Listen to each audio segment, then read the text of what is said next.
All right, joining me now once again on the Matthew Filipowicz Show is my friend Jeremy Scahill. Jeremy is, of course, the best-selling author of Blackwater, The Rise of the World's Most Powerful Mercenary Army, and he is also the national security correspondent for The Nation magazine. Jeremy, thanks for joining me again today, man. Thank you, Matt. Good to be with you. All right, so Jeremy, you recently spent a good amount of time in Somalia, and while you were there, you found some very disturbing things. So tell us, what actually did you find when you were in Somalia? Well, we had gone to Somalia. I went with my friend and colleague Rick Rowley of Big Noise Films, and we were going there as part of an investigation we've been working on into U.S. targeted killing operations. When we arrived in Mogadishu, within a couple days of being there in the capital city of Somalia, we discovered that there was an expanding CIA operation that, on the one hand, involved a previously undisclosed CIA base at the airport where CIA personnel were training an indigenous Somali counterterrorism force that could be capable of doing targeted snatch or kill operations against members of Al-Shabaab, a militant organization that claims ties to Al-Qaeda. But what was perhaps more disturbing was that we met a man who told us that he had been locked up in an underground prison in the basement of Somalia's National Security Agency, and that he had seen French and American intelligence operatives interrogating prisoners. And so we started digging into that story and tracked down Somali officials and intelligence officials who either worked on that program or had knowledge of it, and realized through talking to them that the CIA was in fact paying the salaries of these Somali agents, was interrogating prisoners, and making use of what can, I think, accurately be described as a black site, despite Obama administration claims to be shutting them down and not using them anymore.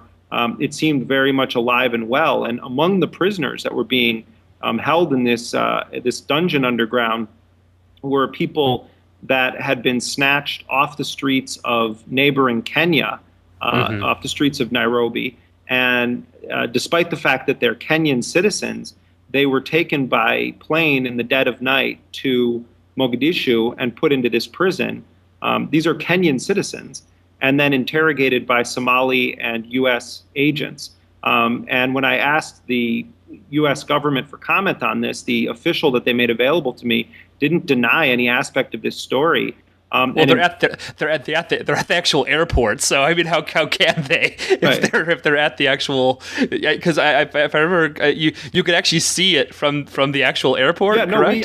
we land in Mogadishu and we're like, oh, that looks like a forward operating base. Except that bizarrely parts of it are painted pink. So, but it's got it's like a little gated community with more than a dozen small structures and buildings, and then it has guard posts at all four ends, and then about a half a dozen hangars. And my understanding is that the CIA also has its own aircraft there. And the first few people we asked about it were not senior government officials by any stretch of the imagination. It's like kids chewing khat on the street, this drug leaf that they chew. We're like, oh yeah, that's the CIA base. So it's like the worst kept secret in Mogadishu. It's like, where's the gas station? You're like, oh, where's the CIA? Oh, they're right across the street. Right across from the gas station there, yeah. Just where do you want to go? Go a couple of miles past the CIA base, and you'll find it. Yeah. Wow.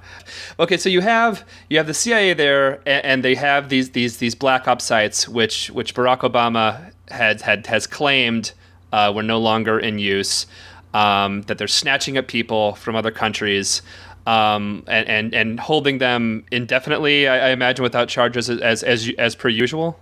Yeah, I mean the sort of difference without a distinction, or distinction without a difference, that the U.S. official I was allowed to talk to made was that we're not doing the renditions ourselves. But then in the same breath, he says, but we provided the intelligence to the Kenyans that resulted in him being taken off the streets. In the case of this one guy I reported on, Ahmed Abdullahi Hassan. So that they acknowledge that the U.S. is encouraging these people to be snatched, but they want to be very clear they're not doing the snatching. So. This is Bush used to do this too. They'd say, wink, wink, nod, nod. We'd like this guy to be put down in a gulag, never to be seen again, except by our interrogators. And that seems like what happened in this one particular case that we reported on. We've also heard about other cases of people being snatched. There were 85 people in 2007 alone rendered to Somalia by the Kenyan government. And many of those people were rendered at the behest of the U.S. or the Ethiopian government. So, this is not new. What I think is newsworthy, though, is that it appears to be continuing unabated under President Obama. That's what should be investigated. This administration, the CIA, should have to answer the questions from the Congress why this is continuing. Right, and so clearly, though, Jeremy, since this is clearly a big story and big news, we have President Obama caught not being truthful, caught contradicting an order he's made. Clearly, this is on the front page of every single major newspaper. We're getting 24-hour nonstop news coverage of this, correct? Right. In fact, pies have been thrown in the faces of CIA officials. No. Yeah. No. I mean, look. What happened was that the story comes out. My story comes out on a Wednesday at about 1. By 5 o'clock in the afternoon, CNN is running a story by their Pentagon spokesperson / correspondent Barbara Starr. With no mention of the context of this story, no mention of our story, but the headline was U.S. official, CIA aiding interrogations of terror suspects in Somalia. And then they said that the CIA was just there in support of Somali interrogations and that it had only happened on very rare occasions. But there was no context for this. So what CNN was doing was just printing the propaganda and spin of the CIA. Then ABC News does a report. They mischaracterize what I reported, and then they have the CIA denying things that I didn't even report. And then you have the LA Times doing, essentially what CNN did, just printing propaganda and not giving any context to it. So you have a total failure on the part of corporate media outlets to get the story right on the one hand, but then also align themselves to be used as conveyor belts for the propaganda of the agency. And it's it's reminiscent of how we got into the Iraq War in terms of media complicity. You just print what an anonymous official tells you because, hey, it must be true.